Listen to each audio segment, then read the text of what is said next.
আমি একটি সংগঠন করি, সেটা হলো বাংলাদেশ আওয়ামী যুবলীগ। আমার ওই এলাকা থেকে খবর এলো যে গোলাগুলি হচ্ছে, আমি তাদেরকে বলি যে এটি কুচকাওয়াজের। এরপরেও আবার টেলিফোন এলো, তখন ইতিমধ্যেই আমি প্রায় মন্ত্রণালয়ে গেটে চলে এসেছি, জাস্ট লেফট টার্ন করবো এমন একটি সময়। এই বিষয়ের উপরে আমাদেরকে একটা আলোচনা শুরু করা দরকার তাদের সাথে। তোমরা দুজন যাও, চেষ্টা করো।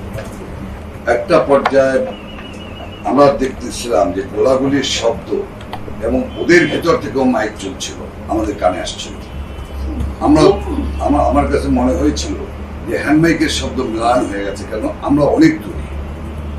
আমরা তখন পুলিশের ঊর্ধ্বতনের কর্মকর্তাকে বললাম যে তাড়াতাড়ি করে কন্ট্রোলকে জানা, বড় মাইক যাতে শব্দটা ওদের কাছে যায়। আসলে আমি এই কারণেই বলছি যে টকটা কিভাবে ওপেন ওদের সঙ্গে। তো বড় মাইক আসলো, বড় মাইক আসার পরে মাইক থেকে যখন আমরা খুব শেল্টার থেকে, তখন প্রচন্ড গুলি চলছে। আমরা শেল্টার থেকে আমরা মাথাটা বের করে আমরা মাইকে অ্যানাউন্স করছি, মির্জাদুল সাহেব অ্যানাউন্স করছে যে বিডিআরের সদস্যরা আপনাদেরকে আলোচনায় আসতেই হবে, নতুবা আলোচনায় আসতে হবে। আমাদের টেলিফোন নাম্বার 777, এই নাম্বারে আপনারা আমাদের সঙ্গে যোগাযোগ করেন। ওরা ভিতর থেকে যা তা গালাগালি করছে, আর মনে হচ্ছিল মাইকে যখন আমরা বলছি ওরা উত্তেজিত হয়ে ওরা প্রচন্ড গোলাগুলির সংখ্যা আরো বাড়িয়ে দিচ্ছে। তারপর আমরা হাল ছাড়িনি, ওরা অনেক কথা বলেছে, সেনাবাহিনী ধ্বংস করে দেবে, এই করবে, ঢাকা শহর উড়িয়ে দেবো। সেনাবাহিনী আগে উল্টো করেন, তারপরে আলোচনায় আসেন। আমরা বললাম সেনাবাহিনী তো আপনাদের কাছাকাছি নাই, সেনাবাহিনী তো শান্তি শৃঙ্খলার জন্য এখান থেকে কত ঘটনা করতে পারে, তার জন্য সেনাবাহিনী শান্তি শৃঙ্খলার জন্য দূরে দূরে অবস্থান করছে, ইত্যাদি ইত্যাদি। আমরা যখন পতাকাটা উঠালাম, তারপরে ওদেরকে অনুরোধ করলাম যে আপনারা আলোচনায় আসেন, আমরা আলোচনায় বসতে চাই, আপনাদের কি সমস্যা আছে, কি আমাদেরকে বলতে হবে আপনাদের। আমরা তখন দুপা আগাচ্ছি, হঠাৎ আবার গুলি হওয়ার পরে সে এবং আমি দুজনে আমরা সরে গেলাম। টিভির পর্দায় পরে আমরা শুনলাম যে এটি নাকি দেখা গিয়েছে। দাঁড়ায় থাকা যে তার কথা বিশ্বাস করে আমরা পরে আগাইলাম, সেই ইশারা দিতে আপনারা আসেন, কোনো অসুবিধা নেই, আসেন। তা আমরা বললাম যে এইটা নিয়ম না, আলোচনার নিয়ম এটা না, আপনাদেরকে রাস্তা খালি আছে, আপনাদেরকে অর্ধেক রাস্তা আসতে হবে, আমরা অর্ধেক রাস্তা, আপনাদেরকে সাদা পতাকা নিয়ে বেরোতে হবে, আমরাও সাদা পতাকা নিয়ে আগাবো, মাঝখানে আপনাদের সঙ্গে আমাদের কথা হবে, আমরা আপনাদের পিলখানে ঢুকবো না।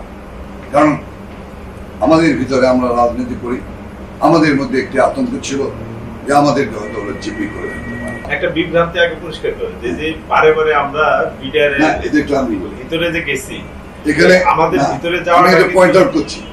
এই যে আপনারা বলেছেন যে কয়েকবার আপনারা যাতায়াত করেছেন, আমি পয়েন্ট আউট করেছি এই কথাটা। এটা নিয়ে কিন্তু আসলে বিভ্রান্তি আছে যে আমরা বোধহয় বারে বারে যতবার আমরা গেটে গিয়েছি, মনে হচ্ছে গেটটা এমন ভাবেই করা, দূর থেকে অনেক দূরে তো সাংবাদিক দর্শক শ্রোতারা ছিল, ওনারা মনে করেছেন যে আমরা ভিতরে গিয়েছি।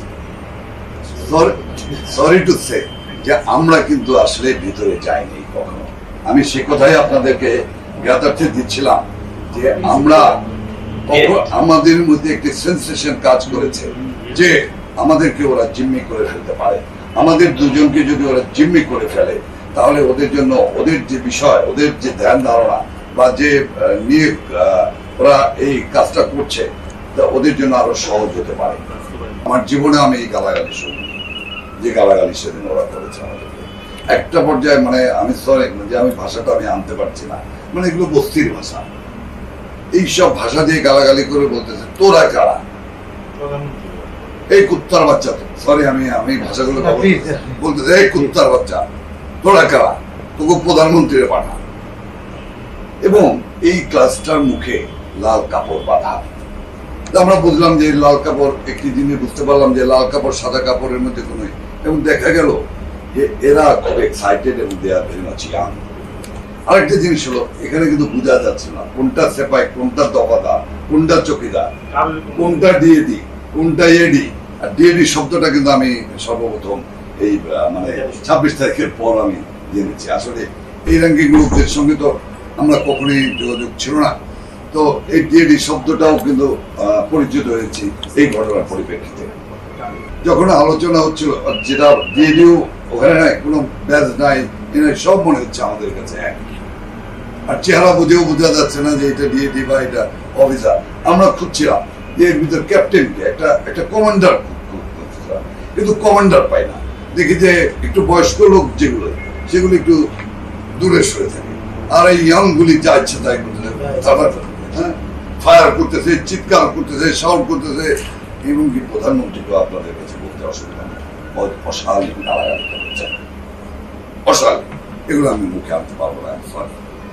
মাননীয় প্রধানমন্ত্রীকে অশালীন ভাষায় গালাগালি করে, এটা কোনো ভদ্রলোকের সন্তান একটা মহিলাকে এই ভাষাগুলি ব্যবহার করে। ওরা যখন রাজি হচ্ছিল না, কেউ রাজি হচ্ছিল, কেউ হচ্ছিল না, তখন আমার কাছে মনে হচ্ছিল, আমার কাছে আমি ফ্ল্যাশব্যাক হয়েছে যে 7ই নভেম্বরের রাস্তায় আমরা বিভিন্ন ধরনের স্লোগান শুনেছি। একটি বহর যাচ্ছে কর্নেল তাহেরের পক্ষে স্লোগান দিয়ে, আর একটি বহর যাচ্ছে জিয়া সাহেবের পক্ষে স্লোগান দিয়ে। আমরা দেখেছি বিভিন্ন ধরনের bifurcation of the army, within the army. আমরা দেখছি যে এই বহর যাচ্ছে জিয়া জিয়া জিয়া জিয়া করে, আরেকজন যাচ্ছে কর্নেল তাহের, হ্যাঁ, এইভাবে। তো আমার কাছে মনে হচ্ছে যে ওই জায়গাটায় আসলে 2-3টা ধারা আছে। আমরা খুব সাহস পাচ্ছিলাম না। একটা পর্যায়ে তাদেরকে বললাম যে আপনাদেরকে গুলি বন্ধ করতে হবে, গোলাগুলি বন্ধ করতে হবে। তো তাই না, আলোচনায় যাওয়ার আগে আপনাদেরকে গোলাগুলি বন্ধ করতে হবে। ওরা বারবার দাবি করছিল প্রধানমন্ত্রীকে আসতে হবে আলোচনা, আমরা কেন যাবো? মানে তাদের যে হুঙ্কার গুলি এইভাবে না, কথাবার্তা গুলি যেভাবে বলছিল, মানে প্রধানমন্ত্রীকে আসতে হবে, আমরা কেন যাবো আলোচনা? এই আমরা খুব ধীর স্থির ভাবে যত কিছুই ওরা গালাগালি করছে, আমরা আস্তে আস্তে আস্তে আস্তে আস্তে একটা পর্যায়ে ওরা যখন রাজি হলো, ওরা একটা টিম করে দিল, তাই না? ওরা বললো যে একটা টিম, আপনার একটা প্রতিনিধি করে চলেন আপনারা আলোচনায়। আমরা এমন ভাবে আমাদের ভয় কাজ করছিল যে মানে যদি একটা সিভিল লোক দেখে, তাহলে ওরা যদি ভেবে বসে যে সেনাবাহিনীর লোক, তাহলে কিনা আমাদেরকে ফায়ার করবে। এরকম ওদের মধ্যে একটা এন্টি সেনাবাহিনী, একটা আর্মি, একটা সেন্টিমেন্ট কাজ করতেছিল। আমরা ওটাকে প্রাধান্য দিয়ে পরিস্থিতি কুল ডাউন করার জন্য আমরা ওনাদেরকে ওই জায়গাটা নিয়ে, ওনারা আমাদেরকে একটা পর্যায় পর্যন্ত পৌঁছে দেওয়া, ওনারা আবার ব্যাক করেছে, বা ওই ফুটপাতে ওনারা বসেছেন। অনেকবার দেখেছি যে খালিদ মহসিন। এবং একটি বিষয় সেটি হলো যে ওরা প্রথম থেকে যখন আমরা আলোচনা করছিলাম, আমি ওই সময় ওদের দাবিগুলো আমি লিখছিলাম, তোমাদের দাবি কি, আপনাদের দাবি কি। ওরা যে বিষয়গুলি বলছিল সেটা হলো সকল শরীরে সাধারণ করতে হবে,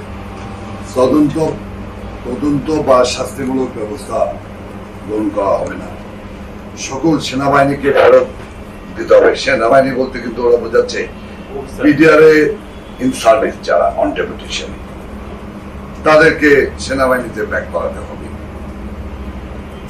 এবং বিডিআর এর নিজস্ব অফিসার দিতে হবে। 5, পুলিশের সুযোগ সুবিধা দিতে হবে। 6, জাতিসংঘ মিশনে তাদের যাওয়ার ব্যবস্থা করতে হবে, লাইক আর্মি অ্যান্ড পুলিশ। 100% ভাগ পারিবারিক রেশন ব্যবস্থা করতে হবে। তা আমরা এই জায়গাটা এসে আমি বললাম যে কি বলতেছেন, এটা তো গতকাল প্রধানমন্ত্রী দিয়ে গেছে, প্রধানমন্ত্রী তো এটা ঘোষণা দিয়েছে, আবার এই দাবি কেন আনতেছেন আপনারা? এটা তো বলেই দিয়ে গেছে। সকল বাহিনীর ন্যায় বেতন ও সুযোগ সুবিধা দিতে হবে। সীমান্তে কি, এটা আমি বুঝতে পারলাম না, সীমান্ত কি বলে, এটাকে ইন্ডিয়াস না কি জানি বলে, টার্মটা বুঝতে পারিনি, যেখানে ওই একটা কিছু লেখা রাখছি যে সীমান্ত ভাতা কি, ইন্ডিয়াস নাকি ওই অফিসিয়াল টার্মসটা। আরেকটা হলো সীমান্ত পাহারা তারা দেয়। একটু আমি এখানে বলি, ওরা সবসময় একটা জিনিস বলে আসছিল, পাহারা দেই আমরা, যুদ্ধ করি ভারতের সঙ্গে আমরা, উন্নত পয়সা অর্ডার দেয়, ইত্যাদি ইত্যাদি। মানে ওই যে এনটি আর্মি অফিসার যে সেন্টিমেন্টটা ওইখান থেকে বলতেছিল। আমাদের ভাতা দিতে হবে, আমাদের গাড়ি দিতে হবে, আমাদের গাড়ি নাই, আমরা পাহারা দিই, আমরা দেশ রক্ষা করি, এইসব অনেক কথাবার্তাগুলি ওরা বলছিল। সেইখানে এসে ওরা বলতেছিল যে সীমান্ত পাহারার জন্য যথেষ্ট পরিমাণ গাড়ি দিতে হবে। আরেকটি বিষয় বলেছে, সেটি হলো বিডিআর স্কুল অ্যান্ড কলেজ, এখানে আমাদের ছেলে মেয়েরা পড়তে পারে না, আমাদের ছেলে মেয়েদেরকে পড়ার সুযোগ দিতে হবে, আমাদের ছেলে মেয়েরা পড়ে বাইরে, আর আমরা ওইসব পাহারা দিই ইত্যাদি ইত্যাদি, এইসব সেন্টিমেন্টাল ল্যাঙ্গুয়েজ। আর একটা হলো বেতন বৈষম্য দূর করতে হবে। এই বিষয়গুলি মূলত ওরা বলছিলেন, বা ওরা বলছিল বারবার, এই দাবিগুলো নিয়ে আসছিল বারবার, এই কথাগুলো। যারা তারা কোনো চিন্তা করেন, সব আমাদের এই জিম্মি, আমরা সবাইকে আটকায় রাখছি। ভাবছেন আপনারা যে আর্মি দিয়া করবেন? আমরা এই অফিসারদেরকে সামনে দেবো, ট্যাঙ্কের সামনে দেবো, অফিসারদের ফ্যামিলি আমরা সব রেখে দিচ্ছি জিম্মি। আমরা অফিসারদের কি বউ বাচ্চা, শব্দটা ছিল বউ বাচ্চা, আমরা ট্যাঙ্কের সামনে দেবো। তারপরে আমরা ধ্বংস হয়ে যাব। আমরা জানি আমরা আমাদেরকে মেরে ফেলবে, কিন্তু আমরা এখান থেকে আমরা কি বলবো শব্দটা আরাস, এটা কি আমি জানি না, মানে অস্ত্র নাম এটা বললো যে আমাদের যে রেঞ্জ আছে, আমরা বিশ্ববিদ্যালয় আপ টু সচিবালয় পর্যন্ত আমরা উড়াই দেবো আমাদের উপর অ্যাটাক করলে। এই শব্দটা কিন্তু ব্যবহার করেছে ওরা, যে আমাদের কাছে এমন অস্ত্র আছে যে বিশ্ববিদ্যালয় থেকে শুরু করে আমরা সচিবালয় পর্যন্ত আমরা উড়িয়ে দেবো। এবং ধানমন্ডি শব্দগুলো বলছে, ধানমন্ডি, মোহাম্মদপুর, ধানমন্ডি, হাজারবাগ টাজারবাগ এসব এলাকা আমরা উড়িয়ে দিয়ে আমরা মরে যাবো। আমরা মরার জন্য নামছি, মৃত্যু আমার যাইনি, আমরা নামছি। এইসব ইমোশনাল জিজ্ঞাসামূলক কথাবার্তা তারা বলেছে। তো আমরা ওখানে গিয়ে একটু একটু দেখে দেখেছি। একটা পর্যায়ে দেখলাম যে আলোচনার পরে একজনকে ডাকলেন, ডেকে কথা বলছেন, এবং আমি খুব কাছে ছিলাম, আমি ওভার হিয়ার করতেছিলাম যে উনি জিজ্ঞাসা করতেছেন যে আমরা তো আপনি বলি, উনি তো আর আপনি বলছেন না ওদেরকে। আমি ওভার হিয়ার করছিলাম, ওকে তুমি তুমি বলতেছেন যে এই কি অবস্থা। তিন সার্ভিস চিফ কি ভিতরে ছিলেন প্রাইম মিনিস্টারের সাথে? হ্যাঁ, বেশ কিছু করছিলেন আলোচনার সময়। আমি যে আপনার দাবি মানবো, কারণ আমার ডিজি যে বেঁচে আছে, আমাকে তার সাথে কথা বললে তখন আমি আমার ডিজি কনফার্ম করবে যে সব অফিসার এই ধরনের কথা অনেক সময় বলা হয়েছে। তখন বলছে যে আমরা তো গেটের দায়িত্বে ছিলাম, ভিতরের অ্যাকুরেট খবর জানি না, তখন আমার কথা চেঞ্জ করছে। ভিতরে অবস্থা কি বারবার প্রধানমন্ত্রী বলেছে। আমাদের সবারই পরিচিত বা আত্মীয় স্বজন তো বিডিআর এর সৈনিকও আছে, যারা কিন্তু বাড়িতে খবর দিয়ে দিছে, আমাকে সরাসরি না দিলে আমার তার দেশের বাড়িতে ভাইকে জানিয়ে দিচ্ছে যে এরকম ডিজি সহ 50 জন অফিসার মেরে দিচ্ছে। এবং একটা পর্যায়ে ওরা এত ওই যে একটা তখন কিন্তু মানে খালি পায়ে একটা ছেলে, আর একটা ছেলে ছিল বাড়ি, একটা পর্যায়ে এত বেয়াদবি করলো যে আমি আসলে জিজ্ঞাসা করছি যে তোমার আপনার বাড়ি কোথায়, আপনি ঢুকলেন কোনিয়ারে, বিডিআরে ঢুকছেন কোনিয়ারে, তো বললো কোনিয়ারের জন্য 2 সনে কালো মতো বেটে গাইটা গুইটা, ওর চেহারাটা দেখে মনে হচ্ছিল যে একটা মানে একটা আসছেই ও যুদ্ধ করার জন্য, সে প্রধানমন্ত্রী ও গার্জায় মানে ভিতরে ঢোকার আগে এদের ডিটেইলসটা নেওয়া হয়নি যে না, তখন সেটা আমাদের মধ্যে কাজ করে না। হ্যাঁ, এটা আমাদের মধ্যে কাজ করে না। 3 অথবা 4 এই মুহূর্তে আমার মেমোরিতে কাজ করে, 3 অথবা 4 জন ছিলেন ভিতরে দাঁড়ানো। তারা কিন্তু যতই বলছে ওরা সবাই চলে গেছে, কিন্তু ওরা ধারায় দাঁড়িয়েছিল। আমরা বলছি যে সেনাবাহিনীর লোক ঢুকবে, মাননীয় প্রধানমন্ত্রীর তরফ থেকে বলা হচ্ছে সেনাবাহিনীর লোক যাবে, তাদের কাছে সারেন্ডার করবে এবং পুলিশে আইজিবি সাহেবের সঙ্গে থাকবেন। কিন্তু ওরা এটা মানতে রাজি না। ওদের কথা ছিল যে না, আর্মি, এই যে আমি যেটা গোড়া থেকে শুরু থেকে আপনাদেরকে বলছিলাম যে একটা বিষয় প্রাধান্য দিচ্ছিলাম যে এন্টি আর্মি একটা মানে ওদের ভিতরে একটা ব্যাপার ছিল সবসময়। ওরা পট করে প্রস্তাব দিয়ে বসলো যে পুলিশের কাছে আমরা সারেন্ডার করবো, কিন্তু আর্মির কাছে আমরা সারেন্ডার করবো না। ওইখানে আলোচনা হয়েছে। তারপরে এই কাজটা অস্ত্রটা কে দায়িত্ব নিয়ে একখানে করবে, তখন ওদের মধ্যে কথা হলো যে স্যার আছে, স্যারকে উনি ডিএডি স্যার, এই তখন বোঝা গেল ডিএডি র‍্যাঙ্ক কি, আপাও জিজ্ঞেস করছে ডিএডি সে কি, পরে বলতে ওই সিপাহি থেকে অফিসার। সে ডিএডি এবং সে হলো ওই জায়গার যে ওর মধ্যে বুঝলাম যে সিপাহি থেকে অফিসার 2-3 জন, এমনি 2-3 জনের মধ্যে আবার তৌহিদ যে সে হলো সিনিয়র। ডিসিশন হলো সে করে বললো যে আপনি পারবেন, ঠিক আছে। ওরা যদি, সে আবার সবসময় দেখতাম সব সিপাহীদের উপরেই দায়িত্ব, ওরা যদি করে দেয় তাহলে আমরা স্যার এখানে ইন্টারাপ্ট করি একটু, মানে যেটা মিডিয়া থেকে আমরা পেয়েছি সেটা হচ্ছে যে ওই আম্বালা সুইটস এর মিটিং এর কোন একটা পর্যায়ে নেতা সিলেক্ট হয়, কে নেতৃত্ব দিবে?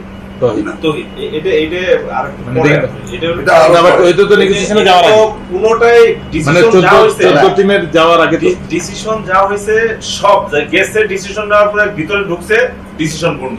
আরেকটি ওইটা আমি বলতেছি যে প্রথম যখন আম্বালা সুইটসে কথা হচ্ছিল যে 14 দলের বা একটা সংখ্যক টিম যাবে, মাননীয় তখন প্রধানমন্ত্রী, কোনো নেতা নাই, তখন তৌহিদকে আর কি এগুলো কোনো নাম আমরা জানি না, আরেকটি তখন বিষয় আমি কিন্তু একটু সিলেক্ট pinpoint- হয়েছিল যে এই দলের নেতৃত্ব sorry, দিয়ে বিষয়। দিতে হবে। আমরা আরেকটি বিষয় না। একটু পিনপয়েন্ট করতে তখন চাই। কোনো নির্দিষ্ট নেতা হিসেবে কেউ আসে নাই, কোনো নির্দিষ্ট নেতা নেই। সবাই নেতা। বিভিন্ন মিডিয়া হয়তো দেখেছেন যে আমার খুব ঘনিষ্ঠ কে বন্ধু সিনিয়র কে তৌহিদ সিনিয়র সাহেব। ছিল আমার মধ্যে হলো তৌহিদ। এই বিষয়টা ছিল হলো যে তৌহিদের সঙ্গে কিন্তু আমাদের এই মাননীয় এই জায়গায় এসে তৌহিদ উনি এবং ওনার বাড়ি যে ঝালকাঠি, এটাও কিন্তু তখন মধ্যে জানতাম না আমরা। তো এর পরে গিয়ে তৌহিদকে আমরা যখন প্রধানমন্ত্রী কার্যালয় থেকে বেরিয়ে যাচ্ছিলাম তখন ওর হাতে একটা মোবাইল দেখছিলাম, তৌহিদের কাছে তখনও আমরা কিন্তু জানি না যে ও তৌহিদ। তো আমরা বললাম যে আপনার মোবাইল নাম্বারটা, আপনার হাতে তো মোবাইল আছে, আপনার সঙ্গে তো এরপরে আমাদের বাইরে থেকে যোগাযোগ করতে হবে, একটা আপনার মোবাইল নাম্বারটা দিতে কি কোনো অসুবিধা আছে? বলো যে না। তখন এই আমরা নাম্বারটা পাই। তৌহিদ হিসেবে তৌহিদের সঙ্গে এর আগেও কথা হয়েছে কিনা জানি না, আমরা বিটিআর এর আগে কথা হয়ে থাকলে তৌহিদের সঙ্গে কথা হয়নি, মানে ওই ঘটনার পর থেকে। ঘটনার আগে তৌহিদের সঙ্গে আমার সঙ্গে আমি আপনাদের সামনে মানে কি বলবো আর কি, একদম শপথ করে আমি বলতে পারি না, শপথ করা লাগে না। আমার সঙ্গে না, এটা একটা হয়েছে, ওর সঙ্গে আমার ফার্স্ট যোগাযোগ হয়েছে এই প্রধানমন্ত্রী কার্যালয় থেকে বের হওয়ার পর। স্যার আরেকটা, সেটা for surrender, not for anything, সারেন্ডারের জন্য। নাম্বার ওয়ান, ওই সারেন্ডার করার জন্য দায়িত্ব নিয়ে গেছে, ও দায়িত্ব নিয়ে গেল। মানে যে কয়জন প্রথম 14-15 জন আসলে টিমের মধ্যে সেই এই আনুষ্ঠানিকতাটা সে করার দায়িত্ব নিয়েছে। এত বড় একটা নেগোসিয়েশন হলো, ডিজি এবং অফিসার বা ফ্যামিলিদের বেরিয়ে আসার ব্যাপারে কোনো আপনার স্টেটমেন্ট তো ছিল না শিওর বা All না, বলছি যে আপনার মানে মানে এটা নেগোসিয়েশন ডিলের মধ্যে এটা হলো না কেন যে ঠিক আছে তোমরা এটা রাখো, এটা ছাড়ো, অস্ত্র দাও, এই কন্ডিশনস টার্মস এন্ড কন্ডিশনস জিম্মি সবাইকে ছেড়ে দিল না, তাহলে তো কেউ যাবে নিয়ে আসবে বা ডিজির সাথে কথা হবে, আচ্ছা ঠিক আছে সাধারণ ক্ষমা হবে, কিন্তু তার আগে আমি ডিজির সাথে কথা বলে কিন্তু সেই পরিপ্রেক্ষিতে কিন্তু ওনারা ঢুকলেন মাননীয় স্বরাষ্ট্রমন্ত্রী মহোদয়। না, ওইটা বলতেছি যখন সাধারণ ক্ষমা ঘোষণার আগে অ্যাটলিস্ট লাস্ট একটা কন্ডিশন হওয়া উচিত ছিল যে আমি ডিজি যেহেতু আটকাছে বলতেছো, সুতরাং তোমাদের কাউকে পাঠাও, ডিজির সাথে আমি কথা বলে নিশ্চিত হতে চাই। মানে তখন কিন্তু অলরেডি দেশের 16 কোটি মানুষ কোনো না কোনো ভাবে আন্দাজ করে ফেলছে যে ডিজি মারা গেছে। 4টার সময় মিনিস্টার অফিসে যখন আলাপ হয়, তা এই আলাপের মধ্যে ডিজির মৃত্যুর বিষয়টা আসলো না কি করে, বা অল ইন্টেলিজেন্স সোর্সেস মিস করলো কি করে, যে আপনার কোনো প্রেস ব্রিফিং এও এটা আসলো না অফিসার প্রধানের ফ্যামিলি? সরি, আসছে, আমি যে সেটা আমার কাছে আপনার প্রেস ব্রিফিং এ এসছে, শুধু জিম্মির ব্যাপার আসছে বা ডিজি বা তার অন্যান্য অফিসারদের রিলিজের ব্যাপার যারা আটক আছেন তাদেরকে পার্টিকুলার ডিজি কথা বলা হয়নি স্যার। আমার কথাই নাই, কিন্তু বলা ছিল যাদেরকে জিম্মি জিম্মি করছে, but it was A casual কথা, নট না যে অফিসার ওকে ডিজি এবং অফিসাররা ফেরত আসবে অথবা 10 জন থাকবে বাকিরা কিন্তু ওই DG being the main centre focal point of BDR, আমাদের কিন্তু প্রথমে আসলে ডিজি আছে কিনা এই জিনিসটা কিন্তু কোথাও কোনো প্রেস ব্রিফিং এ কোথাও মানে সাধারণ ক্ষমার আগে তো এই কন্ডিশন হতে হবে, যেটা হত্যাকারী তো সাধারণ ক্ষমা পেতে পারে। অল এরকম কিন্তু আলোচনা হয়েছে, কিন্তু পার্টিকুলারলি ডিজি বলানের শুধু ওখানে বলা ছিল যে যে সকল মহিলা, শিশু এবং অফিসাররা যারা জি, আমি এক্স্যাক্টলি আপনি একটা কথা বলছেন, জিম্মি এই শব্দটা বলা হচ্ছে। আপনি বলেছেন যে সমস্ত মহিলা, শিশু, but you never talked about office DG এবং অন্যান্য অফিসার। ডিজি মেইন হোস্টেজ বাদ পড়ে গেল, পার্টিকুলার ডিজি নামটা ওই জায়গাটায় প্রেসক্রিপশন না আমার ইয়েছে, মানে আমার একটা বা আমাদের তো আমরা অনেকেরই কিন্তু কনফিউশন এটা স্যার, আমি আমাদের দুর্বলতা, আমাদের লিমিটেশনটা বুঝতে হবে। আমরাও কিন্তু সিভিল না, কিন্তু এই যে মিডিয়াতে বা যেখানেই হোক প্রথমেই কিন্তু সব জায়গায় লেখা আছে ডিজি সহ অন্যান্য অফিসার মারা গেছে, প্রথমে কিন্তু এই কথা লেখা আছে, তাই সবারই স্ট্রাইক করছে ডিজি। তো ওইখানে নেগোসিয়েশনে ফার্স্টই কথা আপনার কথা কিন্তু ডিজির কথা, অন্য অফিসে কি আছে কিন্তু আমরা কেউ জানি, but DG is there, general শাকিলকে সবাই চিনেছেন। ফ্যামিলি বলতে ডিজির পরিবার এবং বাকিদের আসার কথা। ইনফ্যাক্ট যেটা আমরা কিন্তু ওখানে ডিজি সবসময় ওরা কিন্তু ওদেরকে জিজ্ঞাসা করায়, ওরা সবসময় বলে গেছে না, বাট আমি বলছি নেগোসিয়েশন সাধারণ ক্ষমার আগের কন্ডিশনটা হওয়া উচিত ছিল যে আমরা ডিজির সাথে অ্যাটলিস্ট কথা বলবো, তারপরে সাধারণ ক্ষমাটা ঘোষণা করবো।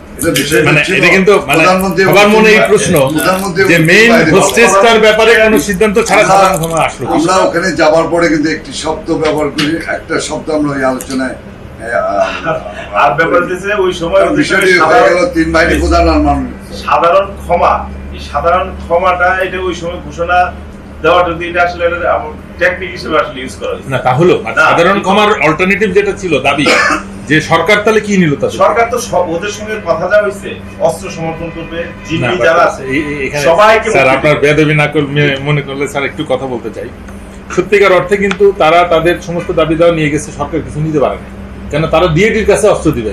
এটা মানে যে কেউ ইয়ে করবে যে তারাই তাদের কাছে অস্ত্র রাখতেছে, যার নেতৃত্বে তারা কাজ এই করবে। বিষয়গুলো আছে সিদ্ধান্ত যখন হয়েছে প্রাইম মিনিস্টার ওই 3 বাহিনী বুঝতে পারছি, প্রধান মিলে বুঝতে সিদ্ধান্ত পারছি, নিয়েছে। বুঝতে এই ব্যাপারে তো আমরা বুঝতে ওদের পারছি, আপনারা শুধু ক্যারি আউট করছেন। গেট পর্যন্ত তারা তাদের আইনে দিচ্ছে, এনে দেওয়ার পর মূল থেকে যেটা সবার প্রশ্ন স্যার, এনে দেওয়ার পর থেকে প্রাইম মিনিস্টার প্লাস 3 বাহিনী প্রধান তাদের সঙ্গে আলাপ আলোচনা করে ডিসিশন বুঝতে শুরু পারছি, হয়েছে। বুঝতে আর পারছি। আমরা আবার এই ডিসিশন যেটা হয়েছে এটার এক্সিকিউশনের জন্য আমরা আবার গেলাম সন্ধ্যার সময়, তখন কিন্তু আমাদের টিম বড়, মানে আমরা ওই এনভায়রনমেন্টে তো আমি নিজেকে কল্পনা করতে পারবো না। আপনারা শুরু থেকে ছিলেন, আপনারা সব ভালো জানেন। অফিস থেকে যখন আমরা আবার গেলাম তখন কিন্তু টিম আমাদের বড় হলো, আগে তো ছিলাম 2 জন। না, বাট আমার যেটা প্রশ্ন যে মানে তখন যেহেতু মিডিয়ার মাধ্যমে সবাই জেনে গেছে যে ডিজি মারা গেছে, তো এই জিনিসটা কনফার্ম না করে মানে এই নেগোসিয়েশনটা কি করে, এখন ওদের সঙ্গে অথবা মেনে নেওয়া হয়েছিল যে ঠিক আছে ডিজি মারছে, যত বড় কথা হয়েছে তো আর আসলে আজকের এই স্বাভাবিক পরিস্থিতিতে আমরা ওইটা কল্পনা করা যাবে কত কিছু কল্পনা করে ভাবতেছি। আর ওই সময় যে পরিস্থিতি অনুযায়ী যে ডিজি আছে না মারা গেছে, এই যে একজন বলতেছে যে তারা জিম্মি আছে, একটু শুনে না, বাট এটা ওই নেগোসিয়েশনের ফাইনাল হবে যে ঠিক আছে আমি ডিজির সাথে কথা বলবো, তারপরে আমরা ঘোষণা দেব। আমি এরপরে নেগোসিয়েশন হলো, তারা ভিতরে গেল, যাওয়ার কতক্ষণ পরে ফুর্তি গুলি করবে, ফোন করলাম যে তারা সব খুশি। কতক্ষণ পরে আবার ফোন করছি, কই যে কেউ মানতেছে না, কি মানতেছে না, কই আর্মি উইথড্র করা লাগবে, এগুলো সব দাবি যখন পূরণ হবো তারপরে ফয়সালা। আবার এই কথাবার্তা শুরু হয়ে গেল, আবার রাত্রেবেলা আবার সিটিং, পরে কি কারা মানতেছে না কারা, যে টিম আছে মানতেছে না, ঠিক আছে তাদের নিয়ে আসলে আমরা কথা বলি। আবার টিম নিয়ে আসলো একটা 20-22 জনের, দেখি শুধু ডিএজি আর ওই যে সিনিয়র যে 2-3টা, এই 3টে হলো আগের টিমের, আর যেটা আছে সবগুলো নতুন। ওই ফেজের সাথে কিন্তু সারাপা কামরুল ভাই আমরা আবার সবাই আমাদের ফজলুল তাপস আমরা সবাই কিন্তু ওই টিমের সাথে বসে এই জায়গায় একটা কথা তাদের সারা পলিটিক্যাল অর্গানাইজার হিসাবে আমাদের কিন্তু তখন এই বিষয়গুলি এই কথাগুলি যখন বারবার বলতেছিল ওরা শখ করে, তখন আমাদের এই জিনিসগুলি যে তাহলে দেশ কোথায় যাচ্ছে এই জিনিসগুলিকে আমাদের মাথায় সবসময় দানা বাঁধতেছিল যে তাহলে কোথায় যাচ্ছি আমরা, কোথায় যাচ্ছে দেশ। একটা জিনিস সবসময় আমার কাছে একটা প্রশ্ন খুব উকি ঝুঁকি মারছে যে তাহলে ওরা ডিসিশন নিয়ে যাচ্ছে। তারপরে একটা পর্যায়ে আমি কিন্তু যেহেতু I was UTC, I was BNCC, আমি কোম্পানি বা বিক্রির এইসব সম্পর্কে আমার একটু ধারণা আছে। আমি তখন ওদেরকে জিজ্ঞেস করলাম যে আচ্ছা আসলে আপনাদের এখানে কি ফরমেশনটা কি বলেন তো একটু, একজনকে জিজ্ঞাসা করলাম আপনাদের ফরমেশনটা কি এখানে, আসলে তো আমরা জানি না। আমার জীবনে এই প্রথম আমি মিডিয়ার ভিতরে গিয়েছি, মাঝখানে 2-1 গিয়েছি মন্ত্রী হওয়ার পরে, ওই যেহেতু আমি মোহাম্মদপুরে থাকি এদিকে জ্যাম হয় তাড়াতাড়ি সচিবালয়ে আসার জন্য ভিতর থেকে রাস্তাটা ইউজ করার জন্য। আমার কাছে মনে হচ্ছে যে তারা ভিতরে যায় কি ডিসিশনটা এক্সিকিউট করতে পারে না আর পারে না, তাহলে কেউ কি ভিতরে আছে যারা কন্ট্রোল করতেছে ওয়ার্ডে, এই প্রশ্নটা কিন্তু আমার ভিতরে উকি ঝুঁকি আমরা দুটি মানুষ, আমরা পরিস্থিতিতে ছিলাম যে বিডিআর মাইক লাগেছে গেটে, মাইক লাগে আমরা বক্তৃতা করছে, জনগণ গেটের এই গেট এখানে মানুষ হাজার মানুষ, আর বিডিআর বক্তৃতা করছে, আর তারা সেনাবাহিনীর বিরুদ্ধে বক্তৃতা করছে, আর তারা হাততালি দিচ্ছে, স্লোগান দিচ্ছে বিডিআর এগিয়ে চলো আমরা আছি তোমার সাথে। সরি আমি দাঁড়িয়ে আপনাদেরকে মানে বিষয়টা বলতে বাধ্য হচ্ছি যে আমাদের রিয়াকশনটা, আমাদের অনুভূতিটা আপনাদের কাছে আমাদের বলতে হবে। তখন আমরা কিন্তু অসহায় হয়ে গিয়েছি। পুলিশ কিন্তু আমাদের থেকে অনেক দূরে ব্যারিকেড করে রেখেছে।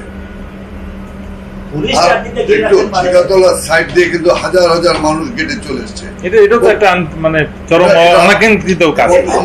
এবং আমরা বলছি কি করছেন আপনারা? আপনার মানুষ সরেন না কেন? Why mob is there? Why mob is there? Sorry for my language, আমার গলাটা বসে গেছে, কথা বলতে গিয়ে অনেক একটু হাই টোন হয়ে যাচ্ছে। তো এমন একটি অবস্থায় কিন্তু আমরা ছিলাম। এই মবটি সরানোর দায়িত্ব কি আমাদের ছিল? অবশ্যই না, অবশ্যই we are the political one. অবশ্যই আমাদের লিমিটেশন আছে। আমাকে যদি বলেন যে এখন এই 0 পয়েন্ট থেকে মিছিল বের করতে হবে, দ্যাট উই ক্যান।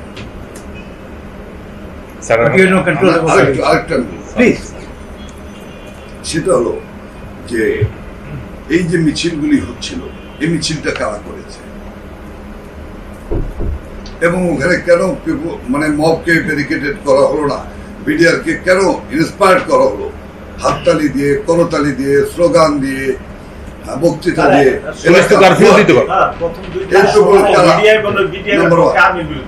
আরেকটি বিষয় আপনাদের ইনভেস্টিগেশনে আনার জন্য অনুরোধ করব, এটা কি আধা সামরিক বাহিনী না? অবশ্যই আধা সামরিক বাহিনী। আর এর কোডটা কি আপনার কাছে?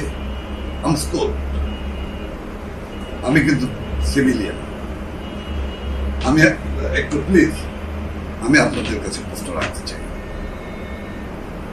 এর যে কোডটা এটা কি আপনার? যে আর্মস আমি দেখেছি, যে আর্মস যে অ্যামিনেশন আমি দেখেছি, আপনি জিজ্ঞাসা করলে জানতে পারবেন। Additional DG RAB mister colonel Reza সাহেব, আমি তাকে বলেছি, রেজা সাহেব যেভাবে হোক চারিদিক ব্যারিকেড দেন। ইভেন পুলিশ যখন রাতে পুলিশকে যখন আমরা 26 তারিখ রেখে আছি, আমি রেজা সাহেবকে বললাম, রেজা সাহেব পুলিশ রেখে গেলাম, সরি এখানে পুলিশের কেউ থাকলে আমি কোনো ডিভিশন করছি না বা অবিশ্বাসের বিষয়টা বলছি না, আমি বলছিলাম এমন ভাবে আর্মসগুলো পড়ে আছে, গ্রেনেড পড়ে আছে। আমি বললাম যে পাশাপাশি আপনাদের লোক দেন, ডুয়েল থাকুক, এই আর্মস কিন্তু হিসাব নাই, এই গ্রেনেডের কোনো হিসাব নাই, এই গ্রেনেড কিন্তু বাইরে চলে যাবে, এরপরে আমাদের উপর মারবে। এটা কিন্তু এটা হলো আমাদের অনুভূতির কথা আমি বলছি। এটার ভিতরে যুক্তি না থাকতে পারে, এটার ভিতরে আইনগত কোনো ব্যাপার না থাকতে পারে, কিন্তু আমাদের অনুভূতি থেকে এই কথাগুলো আমরা বলেছি। আমরা যখন ঢুকলাম 26 তারিখ, আমাদেরকে মাননীয় প্রধানমন্ত্রী নির্দেশ দিচ্ছে, তোমরা মাইকিং করো, অমুক অমুক আছে, ম্যান হোলের ভিতর মেজর অমুক আছে। আমরা অ্যানাউন্স করছি, একটু মেজর মন্ডি সাহেব আপনি ম্যান হোলের ভিতর চুঙ্গা ঢুকাই দিয়ে মাইকে, আমি অমুক বলছি, অমুক বলছি, আপনি বেরিয়ে আসেন, এখন পিলখানা সম্পূর্ণ আমাদের নিয়ন্ত্রণে, আপনার কোনো ভয়ের কারণ নাই।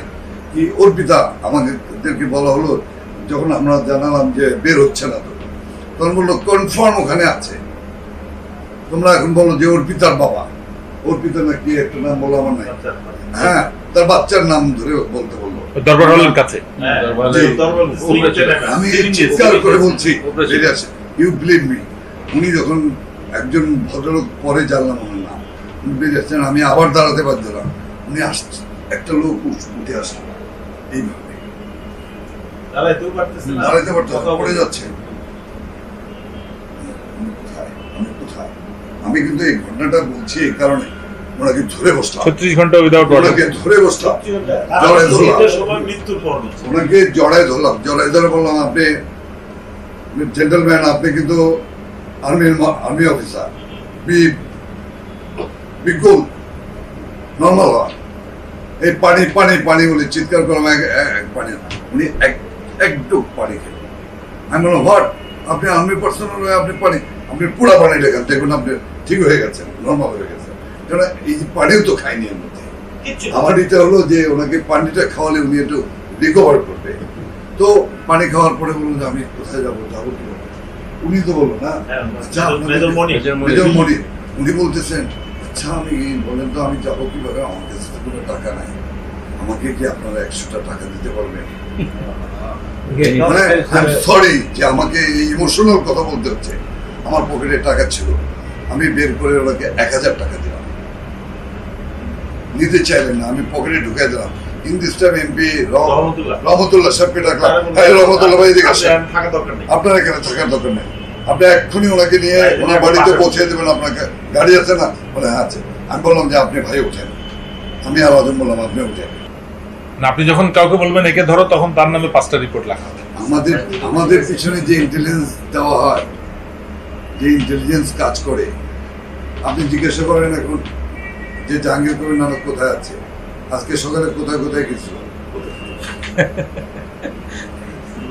গতকাল ঢাকা ক্লাবে গেছিল কিনা, না গুলশান ক্লাবে গেছিল, কতক্ষণ ছিল, কার কার সঙ্গে কথা বলেছে, পারবেন না। এই যে স্যার, এটা তো- ঠিক বলেছেন। স্যার, এটা কি ইন্টেলিজেন্স? স্যার, এটা তো- এটা শুধু পলিটিক্যাল লিডার আপনারা কথা বলছেন না। স্যার, এটা তো- এগুলো একটু বলেন স্যার, আমরা চাই স্যার। না স্যার, এটা তো আপনারা অনেক হাই লেভেলে আছেন স্যার। এটা আমাদের লেভেলেও কিন্তু এই জিনিসটা আপনাদেরকে করা হয়। একটা কথা বলতে পারি, অফ দি রেকর্ড কথা, স্যার। এগুলো আমরা বলবো, মরে গেল বলবো, চিৎকার করে বলবো। যত দ্রুত বলবেন তত ভালো, নাহলে কিন্তু স্যার আবার দুর্ঘটনা ঘটবে। এটা স্যার আমি আমার তরফ থেকে কিন্তু বলতেছি, and না, will be first এটা- target এটা and ঠিক you will be বন্ধ next. করার কারো দায়িত্ব নেই। এই যে 26 তারিখ থেকে 27 তারিখ থেকে শুরু হলো, 26 তারিখ যে SMS গুলো গেল সমস্ত জায়গায়, এগুলো কি আপনারা জানেন না যে বিশেষ SMS গেছে সব ক্যান্টনমেন্টে? আমাদের তো ভাইরা 25 তারিখে- আমরা তো পাকিস্তান থেকে আসিনি, 25 তারিখ থেকে ইউরোপ শুরু থেকে আসিনি, 25 তারিখ। আমাদের তো ভাইরা যারা আছে, 21 তারিখে তারা বলতেছে এগুলার নিয়ে তোমরা কেন কথা বলো? এগুলো স্যার আমরা তো মিলিটারিতে এই SMS কারা করেছে, এই নাম্বার কারা জানে? গত পরশুদিন এটা তো এই নাম্বারটা কিন্তু একটা বিশেষ ব্যাপার আমরা আছে। মিলিটারিতে স্যার এক্সারসাইজ করি না স্যার, আমাদের প্ল্যান থাকে ওই সময় ওইটা যাবে, ওই সময় ওইটা যাবে, জাস্ট লাইক দ্যাট যাচ্ছে স্যার। Why? What they? আপনারা একটি তদন্ত করলে বের করে ফেলতে পারবেন যে কত সুন্দর প্রচারণা চলেছে। সে প্রচারণা অপপ্রচার বলবো আমি। ডিডি তো আমার সামনে ডাকে, বলক তো হয়েছে যে আমার সে বন্ধু ছিল, ও আমার সঙ্গে তার না, এটা আমরা কোনোদিন পরিচয় ছিল। তাহলে এই প্রচারণা কারা চালিয়েছে? কোথেকে চালানো হলো? খালি খালি কি টেলিভিশন চ্যানেলগুলি চালিয়েছে? আরো কেউ বলেছে, আরো কোথাও থেকে বলেছে, কারা বলেছে, কেন বলেছে, কেন বিভ্রান্ত করা হলো, কেন আমার বুকের ভিতরে ব্যথা দেওয়া হলো?